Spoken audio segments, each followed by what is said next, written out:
If you walk into your kitchen right now and grab a box of salt, chances are you'll find an expiration date printed somewhere on the package. Maybe it says, best before 2027. Maybe it's even sooner. And that feels strange, doesn't it?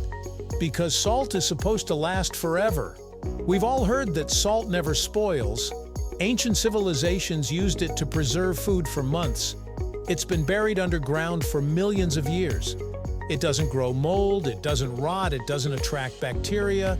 So why would something that's basically a rock from the earth need an expiration date? Today we're diving into why does some salt have an expiration date? And uncovering why this simple mineral seems to break its own reputation. And by the end, you might never look at that tiny shaker on your table the same way again. Let's get into it, right here, on History of Simple Things.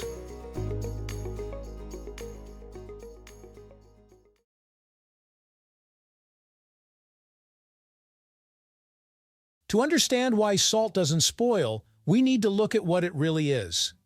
Table salt is made of sodium chloride, a simple chemical compound. It forms when sodium and chlorine bond together into a stable crystal structure. Once that crystal forms, it's incredibly durable. It doesn't break down under normal temperatures. It doesn't support microbial life. And it doesn't chemically decay in your pantry. In fact, most of the salt we use today was formed millions of years ago, when ancient seas evaporated. Huge underground deposits, like those found in places such as the famous salt mines in Europe, are literally prehistoric oceans turned into stone. That's why archaeologists have found salt in ancient Egyptian tombs that is still perfectly usable. It's not fresh, it's ancient, but chemically, it's the same. Here's where salt gets even more impressive. Salt doesn't just avoid spoiling, it actually prevents other things from spoiling. That's because salt pulls water out of cells through a process called osmosis. Bacteria and mold need water to survive. When salt removes that water, microbes can't grow. That's why humans have used salt for thousands of years to preserve meat and fish. Long before refrigerators, salt was survival. Entire trade routes were built around it. The word salary even comes from the Latin word salarium, connected to salt allowances given to Roman soldiers. Salt wasn't just seasoning, it was life insurance. So again, if salt can stop bacteria in its tracks, what could possibly make it expire? Here's the key. Most expiration dates on salt are not about safety, they're about quality. In many countries, food manufacturers are required to place a best before date on packaged products. This isn't necessarily a warning that the food becomes dangerous after that date. It's a guarantee of peak quality. And this is where we need to talk about something important: additives. Pure salt, like natural sea salt or mined rock salt, can last indefinitely if stored properly. But most table salt isn't just sodium chloride. Take a look at the label and you'll often see extra ingredients. One of the most common is an anti-caking agent. This prevents salt from clumping together in humid environments. Without it, your salt shaker might turn into a solid block during the rainy season. Another common addition is iodine. Iodized salt became widespread in the 20th century as a public health measure. Iodine is an essential nutrient that helps regulate thyroid function.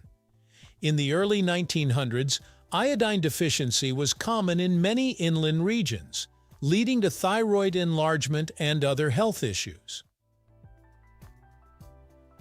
To fix this, companies began fortifying salt with iodine. One well-known brand that popularized iodized salt in the United States is Morton Salt, which still produces it today. But here's the catch: iodine is less stable than sodium chloride. Over time, especially if exposed to moisture, light, or air, The iodine in iodized salt can slowly degrade. The salt itself remains safe, but the added iodine may lose potency, and that's often what the expiration date is really about. Salt doesn't spoil, but it does react to its environment. Salt is hygroscopic, which means it absorbs moisture from the air. If you've ever seen salt clump up on a humid day, you've witnessed this in action. When salt absorbs water, it can harden, form lumps, or dissolve slightly and then recrystallize. None of this makes it unsafe, but it can affect texture and ease of use. In extreme cases, like if salt is exposed to significant humidity for long periods, it might become damp and difficult to pour. Still, even then, it's not spoiled. It's just inconvenient. That's another reason companies put dates on packaging. They're accounting for storage conditions they can't control once the product leaves the factory. Not all salts are identical. Specialty salts, like Himalayan pink salt, smoked salt, or flavored sea salts, contain trace minerals or added ingredients. These can subtly change over time. For example, smoked salts may gradually lose their smoky aroma. Flavored salts infused with herbs or spices may fade in intensity. Sea salts with higher mineral content might absorb moisture differently. Again, the salt crystal remains stable. But the experience changes, and expiration dates often reflect that decline in flavor or fragrance, not safety. Salt never spoils in the traditional sense. Its chemical structure is stable. It doesn't host bacteria, it doesn't decay. So the next time you shake salt onto your meal, think about what you're holding. You're not just adding flavor. You're using a mineral older than recorded history, one that helped shape economies and preserve civilizations. And despite what the label says, it's probably going to outlast your pantry. Thank you for watching. If you have suggestions for our next video, feel free to share them in the comments below. We'll be sure to give you an acknowledgement for your contribution. Thank you for joining us on this journey through the history of simple things. Don't forget to like, subscribe, and stay tuned for more stories woven through the smallest details.